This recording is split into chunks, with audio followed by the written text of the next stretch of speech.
Hi, I'm Michelle Clausen with MIT Medical Education.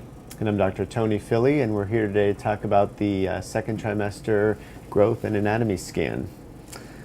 So let's get started. The first thing we always do when we are scanning any fetus is to, or any pregnancy I should say, is to do a general overview of the uterus. So I like to just start in the left upper quadrant of the uterus, scan all the way down, and we're assessing first and foremost for how many babies are in there. And you basically want to make sure to look everywhere and count. So it's not hard, but it's important. So we have one baby in here, and then we're going to do an overview to assess for amniotic fluid. And what we like to do is make sure that the head is filling the cavity and the abdomen is filling the cavity, and that there's fluid interspersed around the arms and legs and face, which there is. So from a Gestalt standpoint, this is normal amniotic fluid. And then finally we want to assess the fetal lie. This is down near the cervix, and so the baby's head is down here. So this is a cephalic or vertex presentation. And as we scan up, mom's left side is over here, so the baby's spine is to the maternal left. And so in order to figure out what's left and right on the baby, we actually want to imagine ourselves crawling inside the uterus, and with our head down here and our back to this side, and that would mean that my right arm would be up. So then this is the up side of the baby, is its right side. And that's important for a couple things. We want to know, when we're looking at the heart, which direction the heart is pointing, making sure the stomach is on the correct side, making sure everything is on the appropriate side. And it just helps us to, if we do see an abnormality in, say, a kidney, we want to know which side it's on. And then we can also take a look at the cervix and measure that. I'm not going to go into that in too much detail right now, but it's always something you want to do to begin with. And then we're going to just start with a generalized, I'm going to cover mainly just the overview of the anatomy. We'll just go from head to foot and talk about whatever comes up. And Michelle, if there are frequent questions that you come across in your classes, then you can let me know. Well, obviously, you could speak for weeks on what is covered in the 20-week anatomy scan and what would be the difference between normal and abnormal, but we really just want to cover the basics as to what is on that checklist of a normal anatomy scan that we would expect to see on a healthy pregnancy, and also, you know, some of the more important landmarks, so we get our measurements done in the same location on all the babies. So great.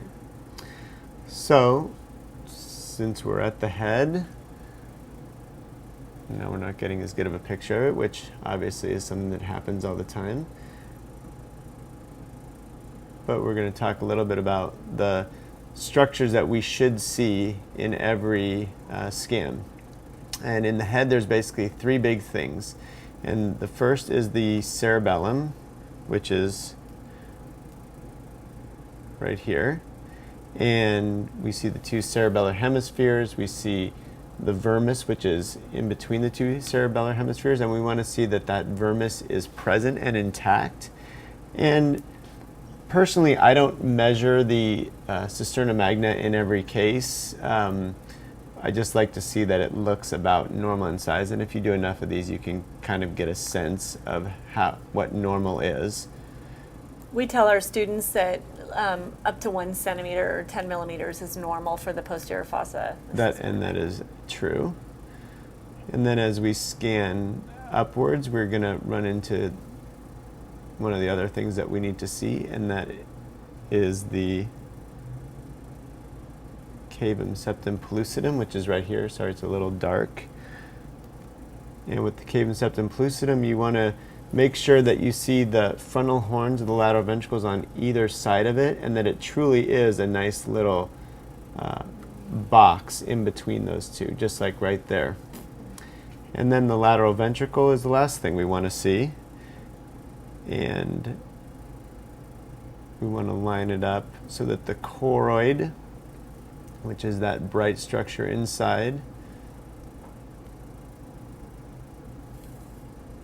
sorry, that downside anatomy of the brain is always a little bit easier to see than the anterior superficial side, just due to the proximity of the skull. So you get that anterior artifact of the reverberation. So that the downside is always exactly easier to see. If you notice here, we see this ventricle perfectly. However, up here, there's another ventricle sitting right there, and you see nothing. That is all what Michelle referred to as reverberation artifact coming off the skull. So it basically makes everything up there invisible. If you were actually to see that up there, you would get concerned that the bone was abnormal. And we do see that sometimes with some of the more unusual skeletal dysplasias. And I'm not going to do a lot of measuring right now, but I'm just going to show you to measure the lateral ventricle. We want to measure right across this area, which is called the atrium of the lateral ventricle. And it's right across where the choroid starts to curve in here. And I apologize, this isn't the most perfect picture of a ventricle, but that's basically how you want to measure it. If you do need to look at the upside ventricle, you can kind of swing around and make some sort of tricks and actually come in from the back, and then you can actually see that there is in fact a ventricle up there, but it's not necessary to do that in every case. We assume symmetry unless there's a reason to assume otherwise. So, and as you come down from this view, we're going to immediately get into the face, and really it's almost in the exact same plane almost always, due to the way the baby's head is positioned in the fetal position. So you're kind of getting this angle through the head that's a little bit oblique. Sorry, I should do it over here, like this. So as you come down, you're really almost getting right into the face here like that. And we look at the face in a coronal plane. And our patient here today is actually at 27 weeks. So she's a little farther along than our 20-week scan typically. So things are getting a little more crowded. But you can actually see the nose here with the nostrils and the upper lip. And we're basically looking for a cleft lip in this picture. And we can see that that's not the case here. And then as you scan down even further, again, also almost in this same exact plane, I haven't really twisted the transducer much at all. We can get right into the heart images. And as we do that, there's a few checklists we want to see here. And I'll go over this more in a lecture format, but that shows the fetal lung tissue nicely in that picture. Yeah. You can... So we've zoomed up a little bit on the heart here, and there's a few things we want to notice. First is the axis of the heart. So if you draw a line right from the spine, which is back here, shadowing bone, from the spine, sorry, this is a little bit tight. How about what if I just, I'll just do that. There we go. So if we draw a line from the spine right through the sternum, which is in between the front of the two ribs, actually there you can see the sternum. This angle of the interventricular septum should be a 45-degree angle. And we always know, assuming normal heart anatomy, the right ventricle should be the most anterior chamber of the heart. So if we can name that as the right ventricle, then we know this is the left ventricle, and this must be the left atrium, and that's the right atrium. So that makes this the tricuspid valve and this the mitral valve. So just by knowing that one piece of information, we can pretty much identify all the structures of the heart pretty well. And one thing I like to do is just make sure on this picture that I see leaflets moving separately over here and two leaflets moving separately over here. And then I'm pretty comfortable that there's normal valvular and normal ventricular anatomy, and these two ventricles should be about the same size. I don't really look for an atrial septal defect too often, just because the patent foramen ovale always looks like an atrial septal defect. I will look for a ventricular septal defect, however. Also with position, the heart should be kind of centrally located like this. We can talk about this a little more later, but The other thing is that the left atrium should pretty much touch the aorta right there, which it does. So this is a nice picture of the heart here. And you always want to make sure that you're pretty symmetric. So if you look and you're seeing one rib over here, for example, and you're seeing now 3 or 4 ribs over there, you know that you're off axis. So you want to make sure that you try and stay on axis when you are assessing the position of the heart.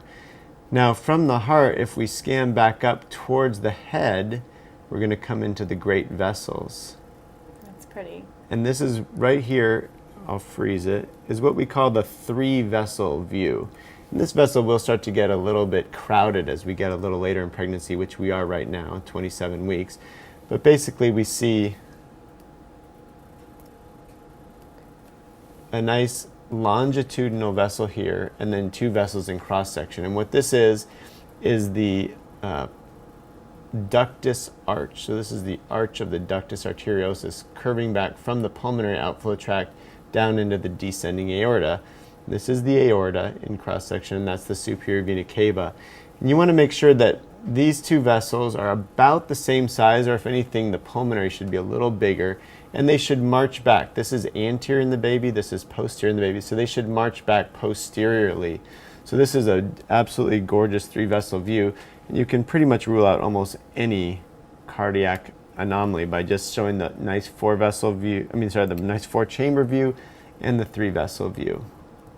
But as to point out, as you scan up a little bit higher, you'll actually see that aorta will now cross over and go into the descending aorta. So there's the aortic arch, there's the ductus arch, and a little bit down more inferiorly. So all your hand did was slide perpendicular to the spine. I'm not even plane. sliding, I'm just angling. That's just about 2 degrees of angulation. You got to remember that the fetal heart is very small. So my hand probably moves 3 millimeters to get that picture to that picture. There's really not much movement. You can see the pulmonary artery branching here as well.